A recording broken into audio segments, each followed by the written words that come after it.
You guys can see more RX-8.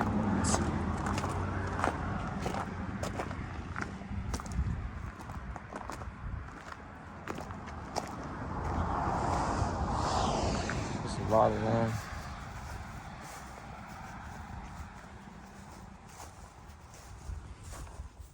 See in the corner of my eye. Another RX-7. For sure this Benji has a thing.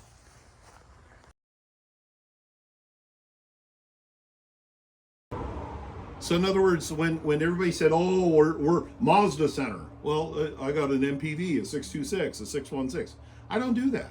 Yeah. I work on 8 cars, and that's it. RX-8 being rotary car number 8.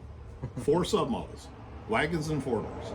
Yeah. In the 2s and 3s and 4s. Actually, there's 6. Yeah. So altogether, I work on 14 different cars. Now, if I can't perfect 14 different processes, I need to apply at JCPenney in the fat women section for selling shoes. Instead, I know exactly where I'm going after, what parts are going to need. That's why there's no come on. Yeah. You know the rotary shops, you know what they do? They're just like the puppy owner. Oh, let's crop their tails. Now, let's not hurt them. Let's do it an inch at a time. They knew it needed a radiator. They knew it needed a the cooling system refresh. They knew it needed the clutch and the hydraulic system. They knew that it needed a complete ignition system. So why should you bid and, oh yeah, we can do what Kurt does, $29.95. And then all of a sudden they break it open and they go, well, these 2 new rotor housings. Well, how much are those? Oh, $1,000 a piece. Oh, 3 weeks later they call you back. Hey, your rotor housings came in, we got that engine all assembled, but you know, we really can't stand behind it unless you put a new radiator in it, a new water pump, and some belts and hoses on it. You knew that at the beginning. You're disingenuous. Yeah. And that's why I've made it 42 years. Had nothing to do with anything other than just transparency. And when I hand somebody a bid and they say, well, I already just put coils in the car and I just put a new clutch in it, and this, get out my black felt pen. There you go. There you go. What else did you put in? Oh, the wires? Okay. Just X them right on out. And if somebody wants to carry out an engine, which I just sent off a bid, 2 bids this week, I send them a cradle to grave that I do. Yeah. I want to help them to be able to accomplish. And my goal is not, well, they bought the engine from me, but you know, they're going to have problems. Really? Yeah. Yeah. Okay. All right. Because they didn't go through you, now all of a sudden you're going to wish on them evil and make sure that they screw up and not give them any infrastructure. No, that's not how it works.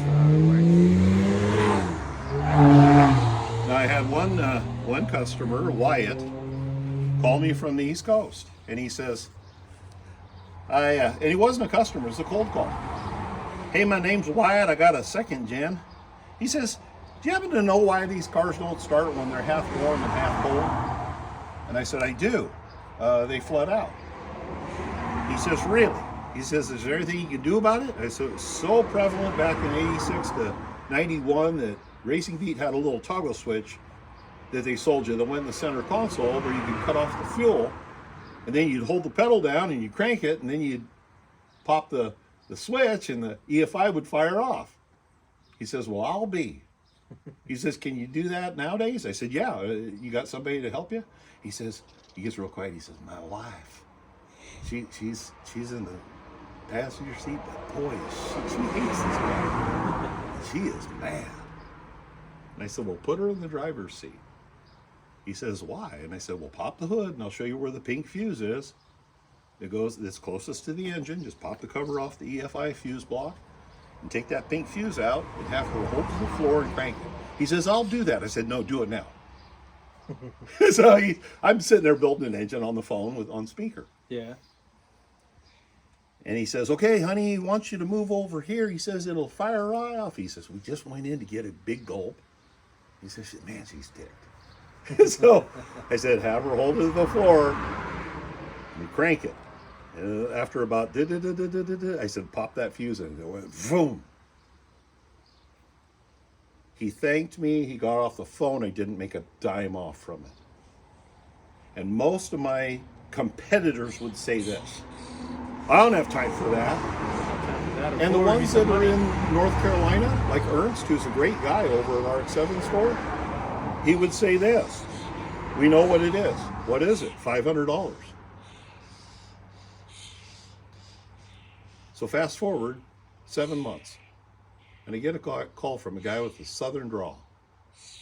He says, I don't know if you remember me or not, but I got a second gen over in North Carolina. I said, is your name Wyatt? He goes, yeah, you do remember me. I said, is your wife still ticked off at you? He says, she'll never like this car. He says, but I want to go from a 4-bolt to a 5-bolt with twin piston calipers. You got anything like that? Make a long story short, I sold them $1,200 worth of axles, calipers, uprights, and spinners. Came back to you. It went on a pallet, and it went out. Yeah. Now, you can be, hate to get involved with the Bible, but you're faithful in the least, you'll be faithful in the most. Yeah. But if you're a butt nugget with the least, when it comes to something that's really valuable or something that makes a difference, you're still a butt nugget.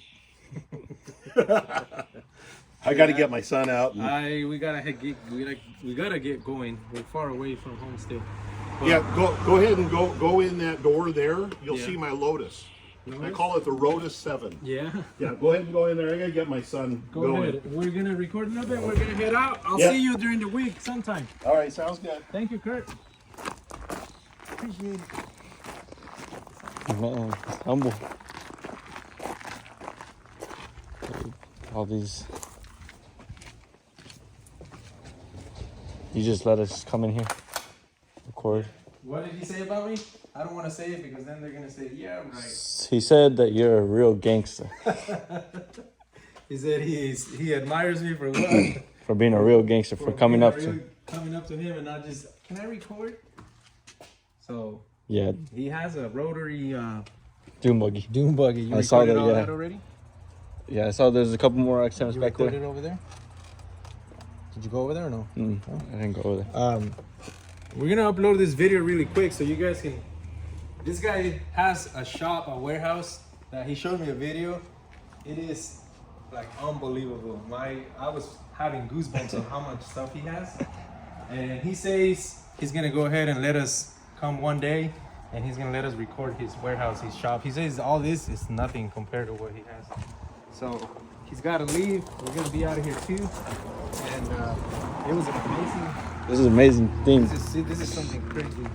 I always knew when I drove by something was going on, but I didn't think it was this big. So stay tuned. We're probably gonna have another video. This is just a little peek. Kurt, it was a very humble man. Very honest to his customers. Yeah.